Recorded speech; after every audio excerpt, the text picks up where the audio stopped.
Hi hello నమస్తే వాస్తవం టీవీకి స్వాగతం. నేను మీ దండోల శ్రీనివాస్, సీనియర్ జర్నలిస్ట్. దళిత బంధుపై పడనున్నాడు సీఎం రేవంత్ రెడ్డి. అసలు దళిత బంధు వల్ల ఎంతమంది లబ్ధి పొందారు, ఎంతమంది లీడర్లు లబ్ధి పొందారు, నిజమైన దళితులకు మేలు జరిగిందా, ఈ బోగస్ లబ్ధిదారులు ఎంతమంది ఉన్నారు, అసలు ఏం జరిగింది అనే దాని మీద పూర్తిగా విచారణ చేపట్టేందుకు ఆయన సిద్ధమవుతున్నాడు. నిజానికి లోతుల్లోకి వెళ్తే ఈ దళిత బంధు స్కీమ్ మీద దళితులు ధనవంతులు కావడం, లక్షాధికారులు కావడం అటు ఉంచితే అప్పుల పాలయ్యారు, ఉన్నది పోగొట్టుకున్నారు. ముందుగా 10 లక్షలు వస్తున్నాయని చెప్పేసి నాయకులకు 1,00,000, 1,50,000, 2 లక్షలు సమర్పించేశారు. అది మొత్తం జగమెరిగిన సత్యంగా మారింది.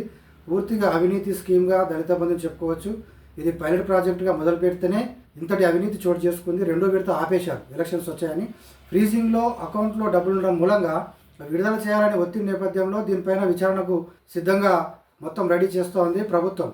అయితే లేటెస్ట్గా ఒక వార్త కొన్ని సర్కిళ్లలో వైరల్ అవుతుంది. మళ్ళీ దళిత బంధు మీద సీఎం విచారణ చేపడుతున్నాడని వార్త తెలిసిన తర్వాత దళిత బంధు రాకపోయే ఉన్న గొర్రెలు పాయే అని మహబూబాబాద్ జిల్లా కేసముద్రంలో ఒక దళితుడు ఆ ఊరి సర్పంచ్కు 2 లక్షల రూపాయలు నేను ఇచ్చాను, ముందుగా వస్తాయని చెప్పేసి నన్ను బెదిరించాడు, నువ్వు వస్తావా లేకపోతే వేరే వాళ్ళకి ఇవ్వాలన్నా అనేసరికి ఉన్న గొర్రెలు కాసుకొని బతికి ఆ మాదిగ బిడ్డ ఉన్న గొర్రెను అమ్మేసుకొని 2 లక్షలు ఇచ్చేశాడు.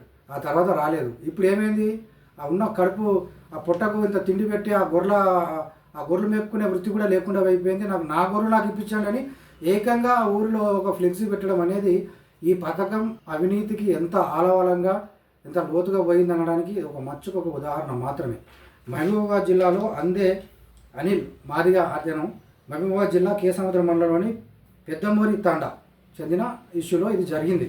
ఆ ఊరి సర్పంచ్ డైరెక్ట్ చెప్పేశాడు. ఇక సర్పంచ్లకు, వీళ్ళకు, లీడర్లకు, సర్పంచ్, కౌన్సిలర్, కార్పొరేటర్, ఆ తర్వాత ఇంకా కొద్దిగా పై స్థాయి నియోజకవర్గ ఇన్ఛార్జీలు, లీడర్లు, కొద్ది పేరు మోసిన లీడర్లు, ఆఖరికి ఎమ్మెల్యే, ఆ లెవెల్ దాకా పోయింది ఇది వ్యవస్థ. చిన్న నుంచి పడితే పైదాకా దళిత బంధు స్కీమ్ ఏ విధంగా అజ్ఞాక్రాంతమైంది, ఎవరెవరు లబ్ధి ముందుగానే అడ్వాన్స్ అమౌంట్ ఇచ్చిన తర్వాత ఇవ్వడం కాదు.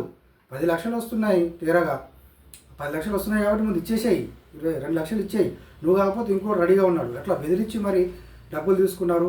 కొందరు అయితే మీకు నమ్మకం లేకపోతే చెప్పండి, పేపర్ రాసిస్తా, సంతకం పెడతా, బాజాప్తా అని డేర్గా కూడా చేస్తే అది రాకపోతే వాళ్ళ పేపర్లు పట్టుకొని నిజామాబాద్ అక్కడ ఉన్న చాలామంది లీడర్లు, బీఆర్ఎస్ లీడర్ల దగ్గరికి పోయి గొడవ చేసి రచ్చరచ్చ అయిపోయి ఇప్పటికి కూడా అప్పులు కట్టండి అని చెప్పి ఇంకా తిరుగుతూ ఉన్నారు బాధితులు లీడర్ల దగ్గరికి, టీఆర్ఎస్ లీడర్ల దగ్గరికి.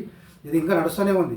అయితే దీంట్లో ఇంకో విషాదకరమైన విషయం ఏంటంటే, తీసుకున్న వాళ్ళు ఎవరైతే ఉన్నారో ఇప్పటి వరకు సరే ఎంతో కొంతమందికి 2 లక్షలు తీసుకున్న వాళ్ళు డబ్బులు ఇవ్వకుండా ఎవరికి లబ్ధి జరగలే.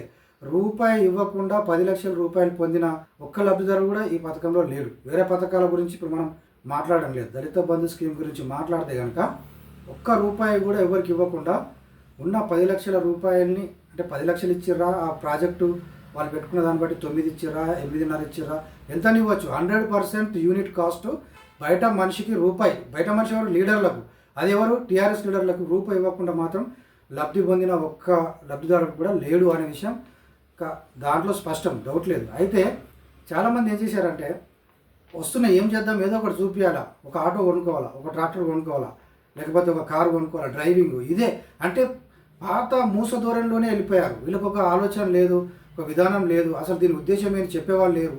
అంటే వాళ్ళకి డబ్బులు ఇచ్చేసాం, మీకు వస్తున్నాయి, తీరగా వస్తున్నాయి, ఏదో ఒకటి చేసుకోరా భయ్యా నీళ్ళు చెప్పడం, వాళ్ళు ఏదో ఒకటి తీసుకుందాం కదా, మనకు ఉండిపోతుంది కదా అంటారు. కానీ వాటిని ఒక ట్రాక్టర్ తీసుకున్నారు. ఆ ట్రాక్టర్ తీసుకొని ఏం చేశాడు, అది ఎక్కడ పెట్టిండు, ఎట్లా నడిచింది, దాని ఈఎంఐలు ఎట్లా కట్టుకుంటున్నాడు, అంటే అదంతా ఫ్రీగా వచ్చింది అనుకుందాం. కానీ ఆ తర్వాత దాన్ని రన్నింగ్ చేయలేకపోయాడు, అమ్మేసుకోవాల్సి వచ్చిన పరిస్థితి వచ్చింది. అంటే దానివల్ల ఉన్న ఉపాధి పక్కన పెట్టేసి దీన్ని తీసుకోవడం మూలంగా లక్షాధికారి కావడం కాదు, అమ్మేసుకొని అప్పులపాలే అయ్యింది తప్ప ఎవరు కూడా దీన్ని తీసుకొని ఒక కుటీర పరిశ్రమ ఏర్పాటు చేసుకొని అతను లక్షాధికారి ఇంకా కొంతమందికి ఉపాధి చూపిస్తారనే ఉద్దేశం ఏదైతే పథకం ఉందో అది పూర్తిగా పక్కదారి పట్టింది.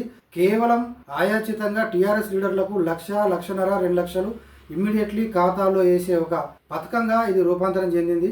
ఇట్లా బహిరంగంగా కొట్లాటలు, ఫ్లెక్సీలు పెట్టుకోవడం, పేపర్ పెన్నులు బాజాప్తా ఎమ్మెల్యేల దగ్గర పనిచేసే వాళ్ళు సంతకాలు పెట్టి నాకు ఎమ్మెల్యే కన్సెంట్ ఇచ్చిండని నీకు ఇప్పిస్తా అని చెప్పి ఒక్కొక్కళ్ళకు ఒక టార్గెట్, నాకు 5 దళిత బంధువులు, నాకు 10 నీకు, 20 నాకు, అట్లా పంచుకొని విచ్చలవిడిగా చేశారు. కానీ ఎవరికి దళితులకి ఏం మేలు జరగలేదు.